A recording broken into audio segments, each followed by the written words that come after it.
하나님 말씀은 에베소서 6장 10절에서 13절입니다.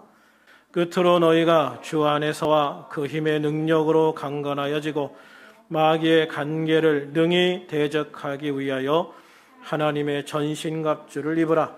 그러므로 하나님의 전신갑주를 취하라. 이는 악한 날에 너희가 능히 대적하고 모든 일을 행한 후에 서기 위함이라. 아멘. 장애의 아픔을 오히려 하나님께 받은 소명으로 바꾸어서 많은 사람들을 위로하고 격려하는 삶을 살고 있는 고정욱 작가의 이야기입니다. 이 고정욱 작가를 보면서 그런 생각을 하게 됩니다. 사람들은 다 태어날 때 단점도 가지고 태어나고 장점도 가지고 태어납니다. 장점을 가지고 사람들이 교만하기 쉽고 단점을 가지고 낙심하기 쉽지만, 그러나 단점도 장점도 결국은 합력해서 하나님을 위한 소명으로 사용한다면 그것만큼 더 좋은 것은 없다는 것이죠. 그래서 우리에게 당하는 아픔이 다른 사람의 아픔을 이해하고 위로할 수 있게 된다면 내가 당한 아픔도 하나의 아름다운 진주와 같은 역할을 하는 거고요. 또 우리의 삶에 부족한 부분이 그 부족함을 이해하고 그 부족한 사람들에게 힘을 줄 수 있다면 그 또한 우리에게 가장 아름다운 소명이 되어지는 줄로 믿습니다. 그래서 우리가 항상 하나님 앞에서 단점 때문에 좌절하지 말고 또 장점 때문에 교만하지도 말고 합력하여 선을 이루시는 하나님의 아름다운 모습을 바라보고 주님 안에 나갈 수 있는 우리들이 될 수 있기를 주님의 이름으로 축원합니다. 벌써 이제 3월입니다. 3월. 참 시간 빠른 것 같아요. 2021년을 아픔 가운데 시작한 게 엊그제 같은데 벌써 3월이 됐습니다. 날씨도 이제 봄이구나 실감을 하게 되는데요. 화단의 나무에서도 이제 새싹들이 움트고 있는 걸 보면 참 하나님의 섭리가 기가 막히구나 하는 것들을 생각하게 됩니다. 3월 1일은 우리에게는 참 소중한 날인 것 같습니다. 우리들 교회 첫 창립 예배를 드린 날이 2002년 3월 1일입니다. 제 평생에 가장 잊을 수 없는 그런 날인 것 같아요. 그래서 3월달이 오면 다른 어떤 달보다도 좀 더 설레는 그런 마음이 있는 것 같아요. 그래서 우리가 한 해 한 해 더해질수록 더 아름답게 성숙하고 더 귀한 모습으로 우리가 함께 축복을 만들어가는 우리들 교회가 되어지기를 소망합니다. 또 민족적인 면에서도 일제 강압에 맞서서 우리나라가 자주국임을 선포하는 3.1 만세운동을 펼친 3.1절이 있는 달이죠. 3.1 만세운동은 1919년 고종황제가 독살당했다는 소문을 계기로 해서 고종황제의 장례일인 3월 1일에 전국에서 대한독립 만세를 외쳤던 날이에요. 이렇게 많은 희생을 감수하면서 비폭력 만세운동을 할 수밖에 없었던 이유는 우리나라가 힘이 없어 일본의 모든 주권을 빼앗겼었기 때문이죠. 그래서 생각하게 되는 것이 힘이 있어야 된다라는 생각을 하게 돼요.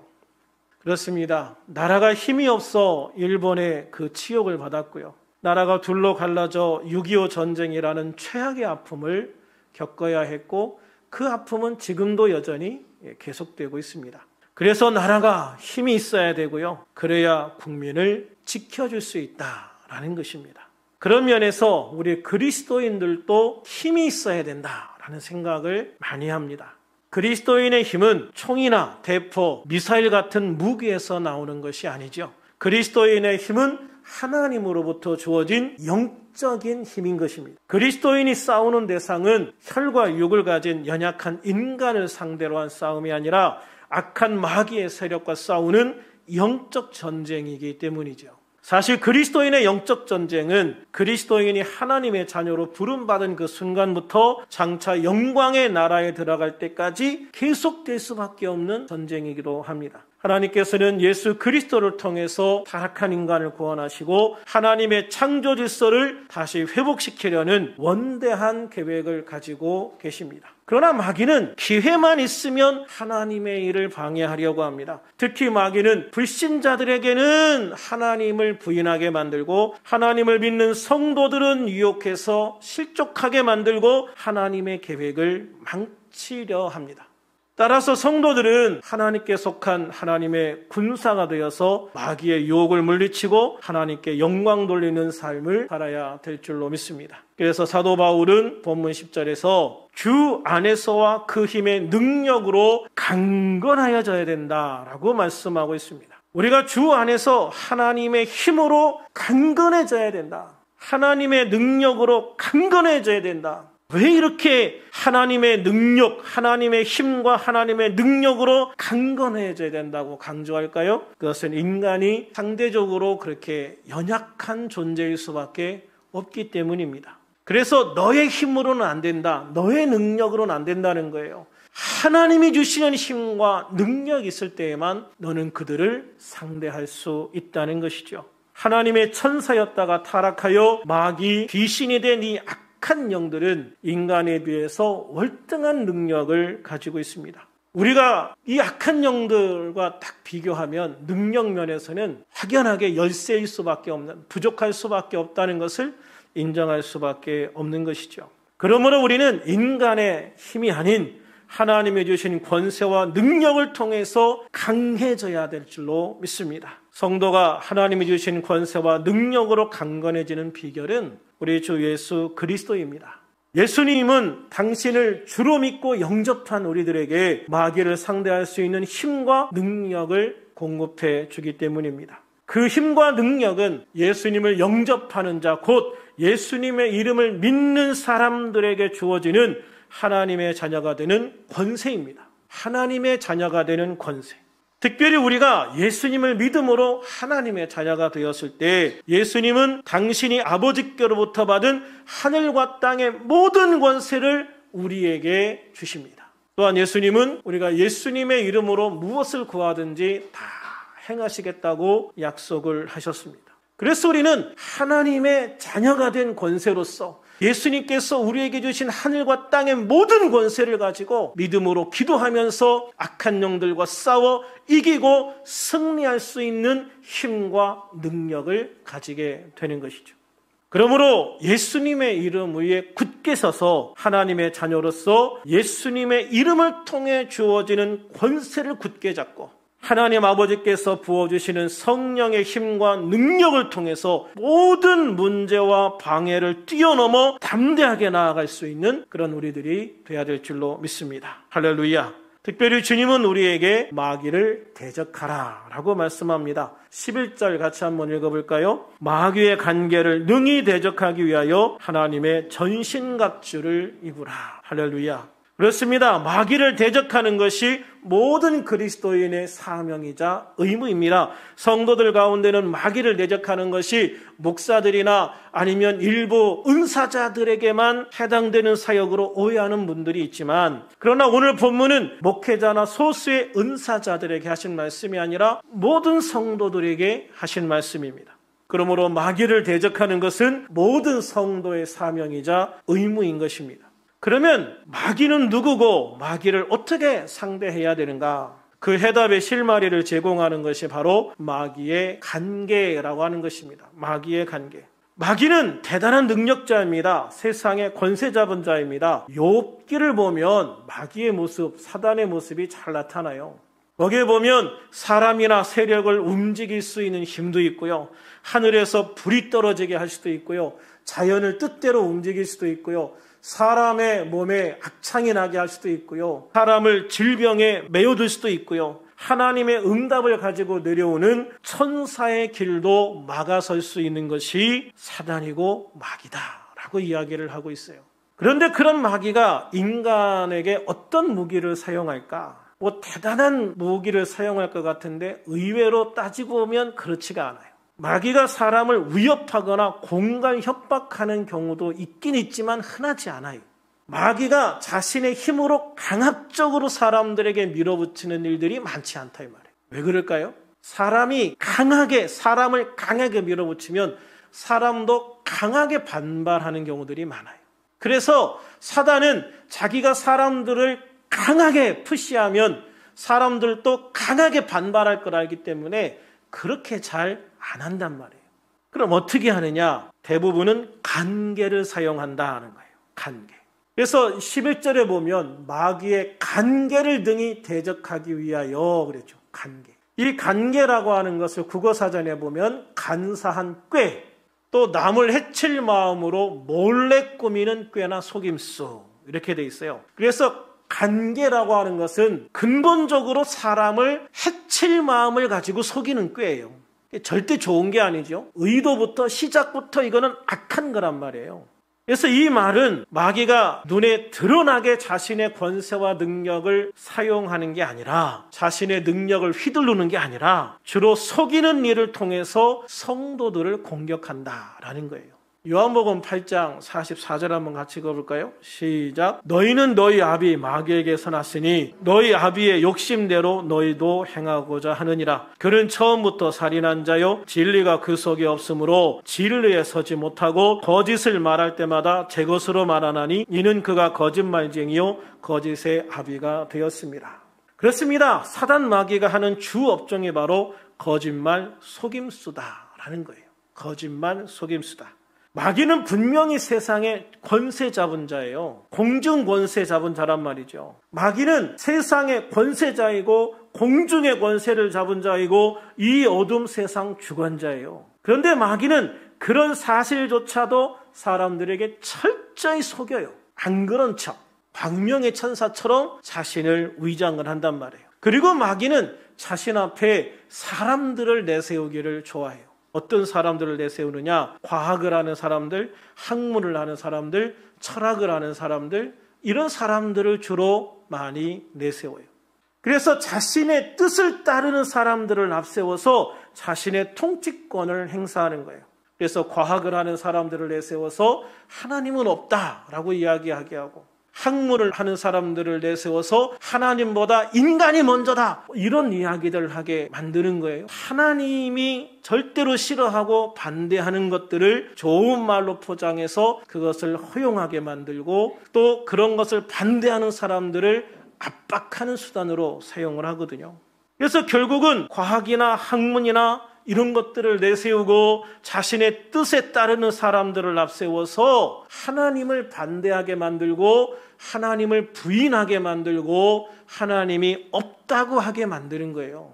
사람들은 그런 사탄 마귀의 속임수에 속아서 사탄의 정체도 모른 채 사탄의 조종을 받아서 하나님을 부인하고 하나님께 죄를 지으면서도 전혀 두려워할 줄 모르는 거죠. 사단의 이런 모습은 에덴 동산에서 아담과 하와에게 나타날 때도 그랬어요. 사단은 에덴 동산의 뱀의 모습으로 나타납니다. 그런데 이 뱀의 모습이 어떤 거냐면 창세기 3장 1절에 보면 뱀을 가장 간교한 들짐승이다라고 말해요. 간교한 들짐승이다. 이게 인간을 타락시키고 인간에게 죄를 짓게 만들기 위해서 등장했으니까 간교하다라는 표현을 썼는데요. 예수님은 마태복음 10장 16절에서 너희는 뱀같이 지혜롭게 행하라라고 그랬어요. 그래서 성경에서 뱀은 원래 지혜로운 동물의 상징이에요. 그렇게 사탄은 지혜로운 뱀의 모습으로 사람에게 짠 하고 나타나요. 그러면서 아담과 하와에게 내가 참된 지혜를 가르쳐줄게. 네가 모르는 걸 내가 가르쳐줄게. 너 이거 먹으면 죽는 줄 알았지? 아니야, 이거 먹으면 죽지 않는다? 너 이거 몰랐지? 너 이거 먹으면 어떻게 되는지 알아? 너의 눈이 밝아져서 하나님과 같이 돼. 너 이거 몰랐지? 내가 이거 너한테 가르쳐주는 거야. 너한테만 가르쳐주는 거야. 그러니까 이거 먹고 너도 하나님같이 되라. 어떻게 보면 아담과 하와에게 정말 좋은 거를 가르쳐주는 척, 정말 자기가 최고의 지혜자로서 정말 좋은 지혜를 가르쳐주는 척 하면서 아담과 하와를 유혹을 하는 거예요. 만약에 아담과 하와가 사탄이 거기에 나타났다면 어떻게 대응했을까요? 제가 볼 때 사탄이 거기에 사탄의 모습으로 딱 나타났다면 아담과 하와는 분명히 그를 거부했을 것이고 그를 대항했을 거예요. 그런데 뱀의 모습으로 나타나니까, 지혜로운 뱀의 모습으로 나타나니까 전혀 경계를 하지 않고 그냥 속아 넘어가잖아요. 마귀는 다윗도 속였어요. 사무엘하 11장 2절에 보면 다윗이 저녁 때 침상에서 일어나서 왕궁 옥상을 딱 거닐어요. 거닐다가 딱 보니까 오마나 그 집 앞마당에서 빨가벗고 목욕하는 여자가 딱 눈에 띄네요. 그런데 또 보니까 그 여자가 이뻐. 너무 이뻐. 근데 이게 우연이 아니라는 거죠. 사단이 다윗을 속이기 위해서 기가 막히게 각본을 짠 거예요. 다윗이 평상시에 그런 모습을 봤다면 그냥 눈을 돌리고 피해버렸을지도 몰라요. 그런데 아담과 하와가 선악과를 딱 봤을 때 보암직도 하고 먹음직도 하고 딱 이게 마귀가 주는 마음이었잖아요. 다윗에게도 그 목욕하는 여자가 아름다워 보이고 이뻐 보이고 소유하고 싶게 만드는 그런 욕심을 마귀가 딱 심어주는 거죠. 그런데 다윗은 마귀가 그렇게 자기를 유혹하고 자기를 넘어지게 하는 걸 알지 못하고 그냥 넘어가 버리고 마는 거예요.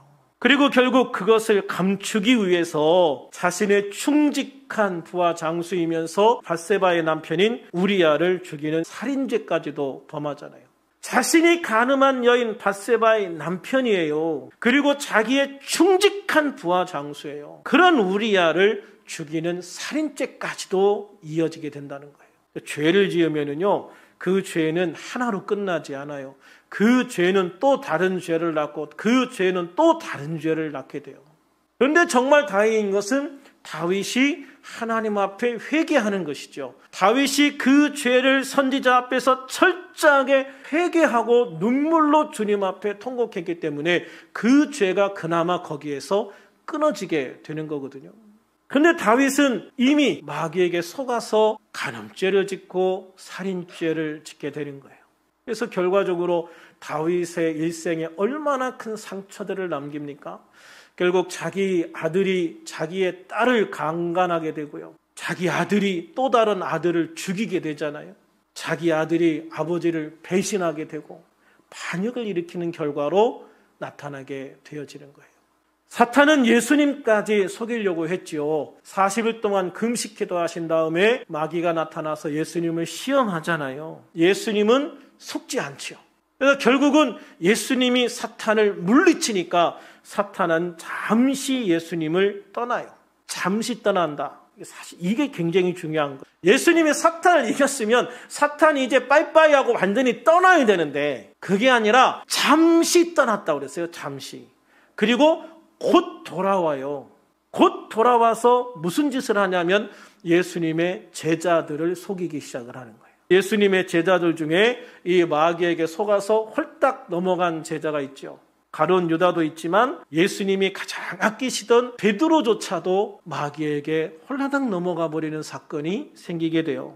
예수님이 예루살렘에 올라가서 장로들과 대제사장들과 서기관들에게 많은 고난을 받고 죽임을 당하고 제3일 만에 다시 살아나셔야 될 것을 제자들에게 이야기를 하셔요. 그런데 그때 베드로가 예수님을 붙들고 항변하여 이르되, 항변이라는 말은 점잖게 예수님 안 됩니다 라고 하는 게 아니라 굉장히 강하게 예수님을 비난하는 어투로 반대했다는 표현이래요. 베드로가 그렇게 예수님을 붙들고 항변하면서 주여 그리 마옵소서 이 일이 결코 주께 미치지 아니하리이다. 예수님 죽으시면 안 됩니다 라고 강하게 반대하는 거죠. 그런데 베드로는 이게 예수님을 위한 말이라고 착각을 해요. 그런데 여러분, 예수님은 그런 베드로에게 뭐라고 말씀하십니까?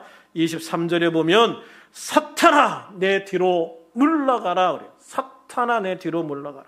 너는 나를 넘어지게 하는 자다. 너는 나를 넘어지게 하는 자다. 지금 내가 힘겹게 지금 이 십자가를 향해서 걸어가고 있는데 너는 지금 나를 넘어지게 하려고 하는구나. 아버지의 뜻을 이루지 못하게 하려고 나를 넘어지게 하려고 하는구나. 사탄아 내 뒤로 물러가라 라고 강하게 책망을 하시는 거죠. 그러면서 하시는 말씀이 내가 하나님의 일을 생각하지 아니하고 도리어 사람의 일을 생각하는도다.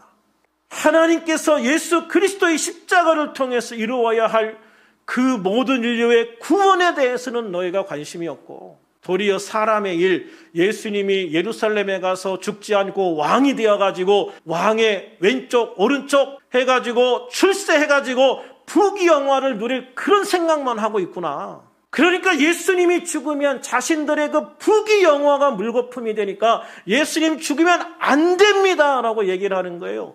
그건 철저하게 지금 마귀에게 속고 있는 거거든요. 예수님은 그거를 정확하게 보신 거예요. 그래서 사탄이 지금 베드로를 속여서 예수님의 구원 사역을 반대하게 만들고 있다는 것을 정확하게 지적하고 계시는 거예요. 베드로는 자신이 그렇게 예수님을 위해서 말한 줄 알았겠지만 예수님이 보실 때는 지금 베드로가 사단에 속아서 예수님께 화를 내면서 예수님을 반대하고 막아선 거란 말이죠. 베드로가 그렇게 사탄에게 속아서 예수님의 책망을 받은 거는요, 사실 예수님께 주는 그리스도시요 살아계신 하나님의 아들이십니다라는 고백을 한 직후예요. 이처럼 사탄은 불신자만이 아니라 은혜 충만한 성도에게도 기회를 엿보고 있다는 거예요. 그러므로 지금 내가 예수를 믿는 그리스도인이라고 안심할 수 없어요. 지금 내가 은혜 충만하다고 내가 이렇게 충만한데 뭐가 문제가 되겠어? 그것도 안심할 수 없다는 거예요. 사단 마귀는 언제 어디에서든요, 할 수만 있으면 광명의 천사로 쫙 가장해서 성도를 넘어뜨리려고 나타나는 거예요. 광명의 천사로 가장해서 나타나니까 성도들은 그게 막인지도 모르고 홀라당 넘어가요. 세상 사람들이 듣기 좋은 말들에 홀딱 속아 넘어가는 거예요. 사기꾼들에게 홀라당 넘어가서 배가 망신하는 것처럼 그렇게 마귀의 말에 홀라당 넘어가가지고 영적인 생명을 잃어버리고 하나님 앞에 버림받는 그런 생명들이 얼마나 많은지 몰라요.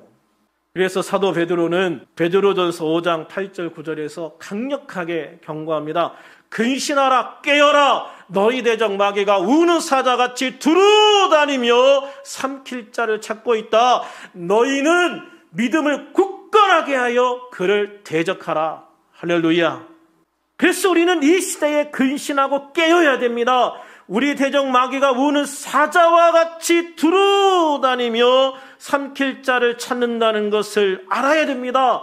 그래서 우리는 그것에 대비해서 우리의 믿음을 굳건하게 하여 마귀를 대적하는 자가 되어야 된다는 것이죠. 그러므로 우리는 이 시대의 사단의 정체, 마귀의 정체를 제대로 알아야 돼요. 보이지 않는다고 없는 게 아니라고요. 나에게 직접 칼을 들이대지 않는다고 해서 없는 게 아니란 말이죠. 내 속에 교묘하게 숨어서, 그림자 속에 교묘하게 숨어서 나 없다 그러면서 없는 척하고 뒤에서 온갖 짓은 다 하는 게 그게 마귀란 말이에요. 그래서 우리는 적극적으로 마귀를 대적하려는 자세를 가지고 있어야 된다. 할렐루야. 또 사단 마귀를 대적할 수 있는 준비를 철저하게 해야 돼요. 조선시대 선조 수정실록 2의 졸기 부분에 보면 율곡이인은 사망 한 해 전인 1583년 2월 병조판서로 있으면서 시무 6조를 올려요. 주된 내용들이 모두 일본의 침략에 대비하라는 거예요. 그래서 현명하고 능력 있는 자를 등용하고 군대를 양성하고 전쟁에 필요한 말들과 물자를 준비하라. 이외에도 국경지역을 든든히 지키라 하는 내용 같은 것들이 있어요. 그래서 이인은 자신이 죽기 직전까지 나라가 전란에 휩싸이지 않도록 준비하라고 그렇게 간절하게 자신이 할 수 있는 모든 방법을 통해서 왕과 신하들에게 조언을 했어요. 그러나 결국 어떻게 됐어요? 나라는 정쟁에 휩싸여서 제대로 준비도 못하고요. 일본에 의해서 7년이라는 긴 기간 동안 전국이 초토화가 돼가지고 얼마나 많은 백성들이 학살되고 굶어 죽고 납치되고 그 옥토 같은 땅들이 황폐한 땅이 되어지고요. 정말 처참한 아픔을 겪어야 했잖아요. 그뿐입니까? 그 외에도 준비가 되지 못해서 당한 것들이 한두 번이 아니에요. 근데 사람들은요, 너무 쉽게 잊어버려요. 너무 쉽게 잊어버려요. 그때는 정말 준비했어야 되는데 당할 때는 내가 두 번 다시 이런 아픔을 당하나 봐라. 내가 잘 준비해가지고 철저하게 준비해서 두 번 다시 당하지 않을 거다. 근데 지나고 조금 평화로운 시대가 오면 홀라당 잊어버리고 또 준비를 안 해요. 그러다가 또 당하는 거예요. 또 당해요. 그게 예수 믿는 사람도 똑같단 말이에요. 야, 내가 이런 시험 당해가지고 내가 두 번 다시 이런 마귀의 시험에 넘어가나 봐라. 절대 안 넘어갈 거야. 그런데요, 어느새 나도 모르게 또 넘어가요. 또 넘어간다니까요. 마귀의 속임수는 그만큼 간교해요. 마귀가 얼마나 간교하고 집요한지 몰라요. 그래서 우리는 정말로 깨어 근신하여 정말 단단하게 준비하고 마귀를 대적하지 않으면 우리는 또 당할 수밖에 없는 거예요. 그래서 11절에 보면 마귀의 간계를 능히 대적하기 위하여 하나님의 전신갑주를 입으라. 마귀의 간계를 능히 대적하기 위하여 하나님의 전신갑주를 입으라 라고 권면하고 경고하고 있어요.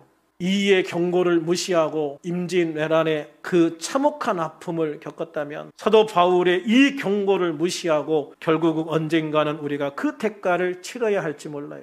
아니, 우리는 이미 그 대가를 아주 혹독하게 일부는 치르고 있다고 생각을 해요. 그러므로 우리들은 지금이라도 악한 영들과 영적 전쟁을 치르고 승리할 수 있는 십자가 군경으로 준비가 돼야 돼요. 여러분, 군인과 일반인은 달라요. 군인은 역시 군인이고 일반인은 일반인이에요. 군인이 돼야 훈련을 받는 거예요. 훈련을 강하게 받을수록 강한 군인이 되는 거예요. 십자가 군병이 되는 우리도 똑같은 거예요. 우리가 군병이 되지 않으면 군병으로서의 역할을 못하는 거예요. 군병이 됐으면 훈련을 제대로 받아서 강한 군병이 돼야 돼요. 강한 군병이 되었을 때 우리는 싸워서 이길 수 있는 군인이 되는 거죠. 그래서 우리들은 언제나 나는 십자가 군병이다 라고 자신 있게 말할 수 있는 훌륭한 십자가 군병으로 준비가 되어져야 돼요. 이렇게 준비가 되어져야 나 개인도 지키고 우리 가정도 지키고 이 사회도 지키고 하나님 나라도 지키는 거예요. 마귀가 공격했을 때 속절없이 무너지는 우리가 되면 안 되잖아요. 마귀가 공격했을 때 담대하게 맞서 싸워 이길 수 있는 자가 돼야지. 마귀의 공격에 무너지면요, 처참해요. 전쟁에 지는 것만 처참하다고 생각하지 마세요. 마귀의 공격에 지는 건 더 처참해요. 그래서 우리는 반드시 마귀와 싸워 이기는 자가 되어야 됩니다. 할렐루야! 마귀와 싸워 이겨야 돼요. 졸다가 속절없이 당하지 마시고 깨어 기도하고 할렐루야 준비해서 싸워 이기는 자가 되시기를 바라요. 그래서 앞으로 몇 주간 우리는 어떻게 십자가 군병으로 준비되어서 이 세상에서 승리하고 하나님께 영광 돌리는 성도가 될 것인가를 나누게 되어질 거예요. 바라기는 우리들 모두 십자가 군병이 되어서 마귀의 간교한 속임수를 깨트리고 마귀의 세력을 이겨서 날마다 승리하는 우리들이 되기를 소망합니다. 그래서 교회 창립 20주년이 되는 내년에는 강한 군사의 모습으로 당당히 설 수 있는 우리들이 되고 더 강한 군대가 되어져 있는 우리들 교회가 되어 있으면 좋겠어요. 그래서 정말 하나님 앞에서 주님 이렇게 우리가 승리했습니다. 주님 우리가 이렇게 싸워 이겼습니다. 주님 우리가 이렇게 주님의 축복을 세상에 보여줄 수 있음을 감사합니다. 그런 우리들이 되어지기를 주님의 이름으로 다시 한번 축원합니다.